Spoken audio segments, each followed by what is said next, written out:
Hello ladies and gentlemen of YouTube, and welcome back to World of Tanks with Captaincrazyhat.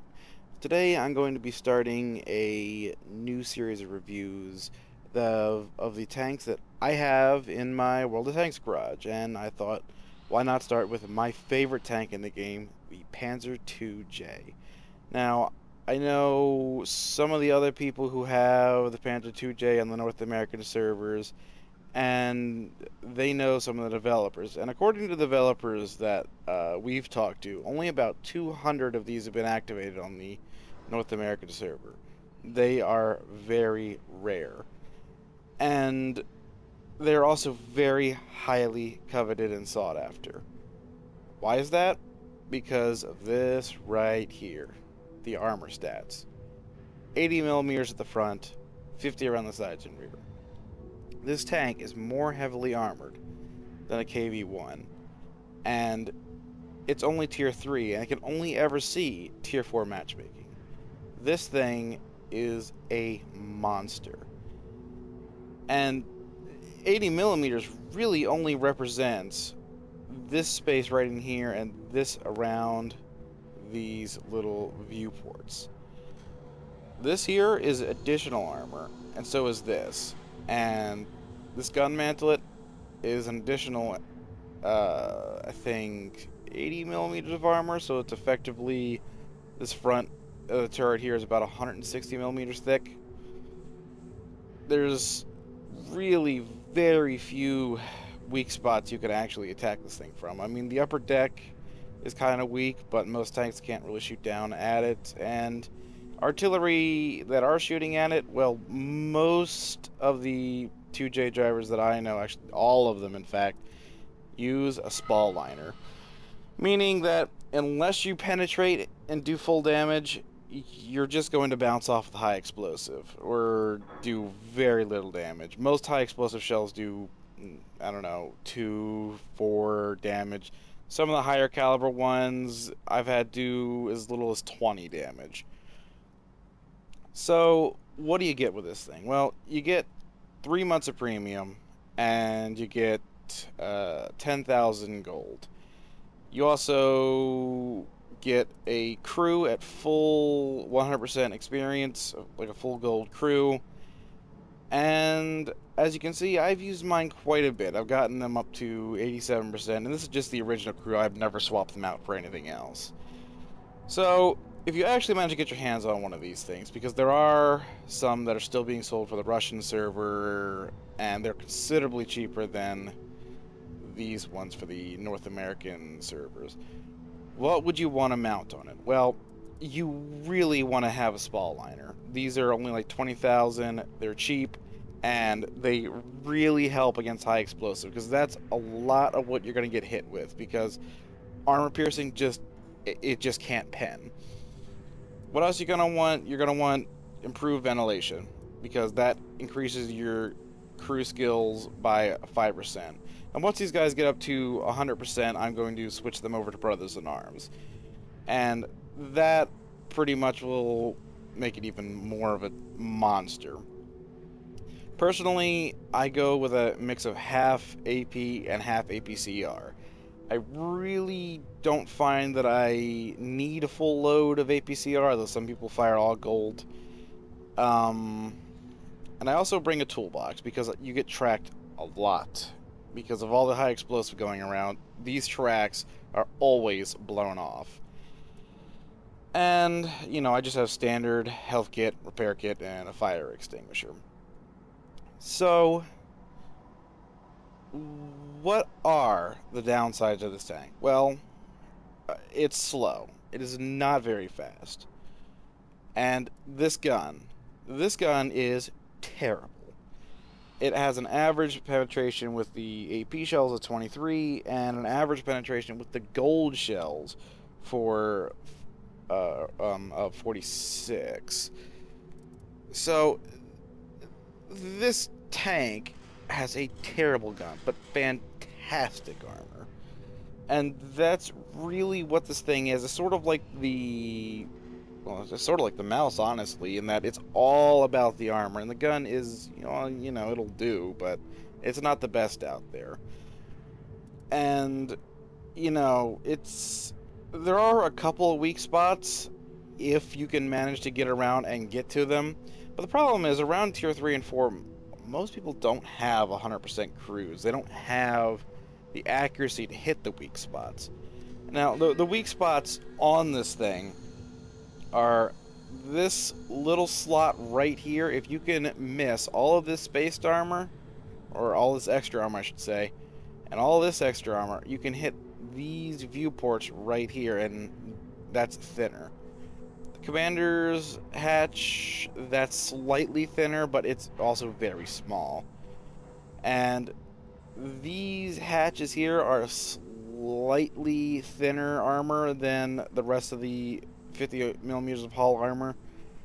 But again, unless you're about this close, you're going to have a hard time hitting it, especially with the inaccurate guns and the low cruise skills you'll generally find at this tier.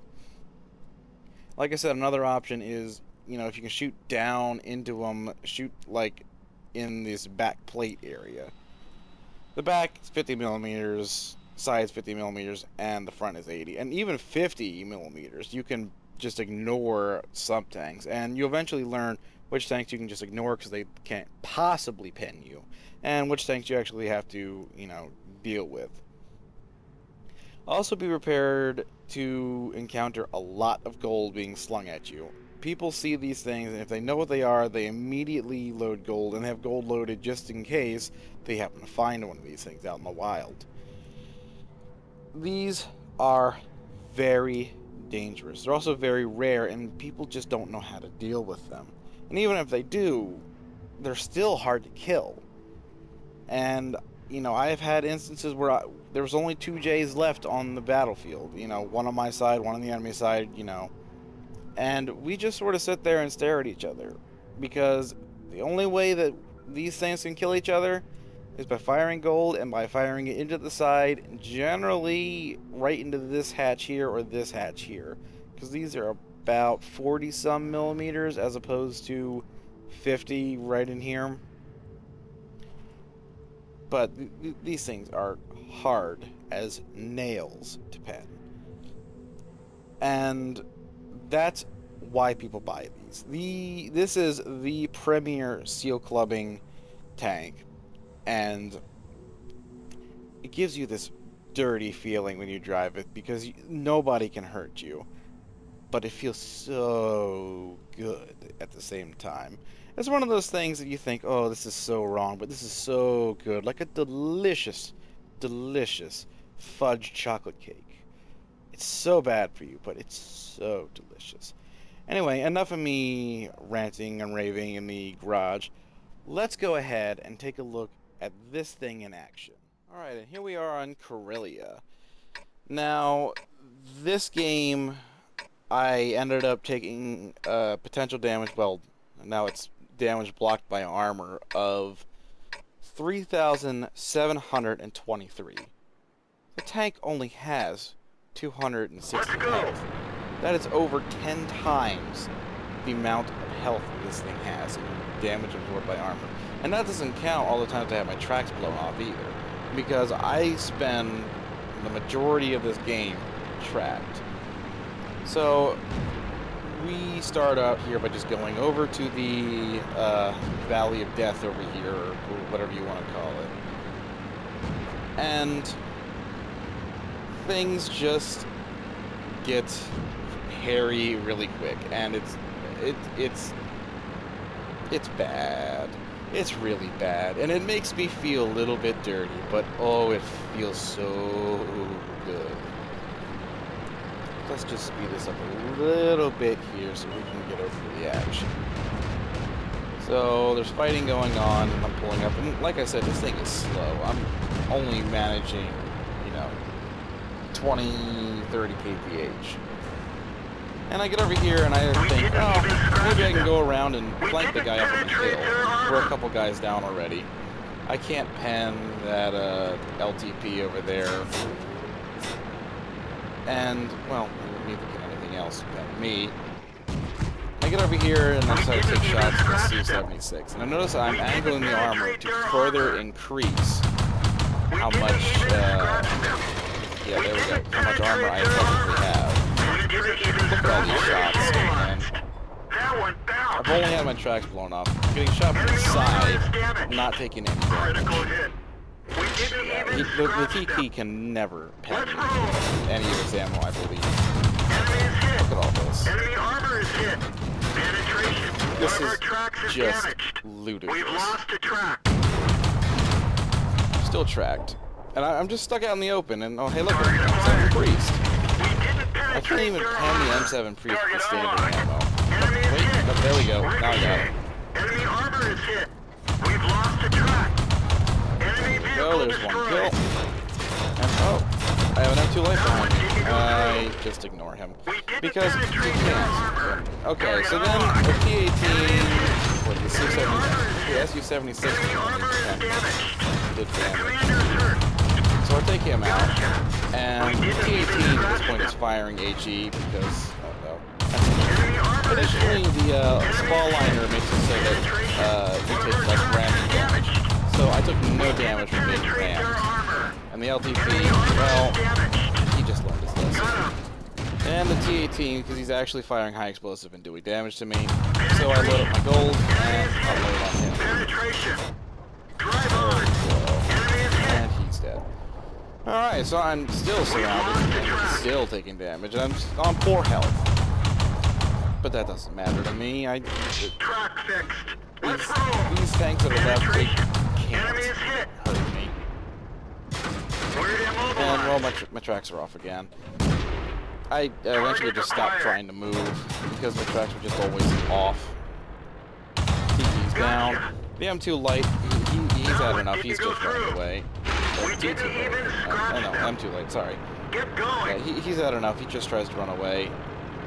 T-46 killed it, and that's 4 kills and 3,723 damage blocked by armor, not including damage blocked by tracks. And that's pretty much how every single game goes. You take an absurd amount of damage. And eventually someone may blow you up if they hit you with high explosive enough.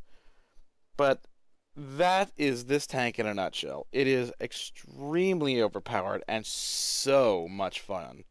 Anyway, thank you guys for watching, and hope you tune in next time. Subscribe if you like this video, because I'm going to have more of these reviews coming up. Thank you very much. Bye-bye.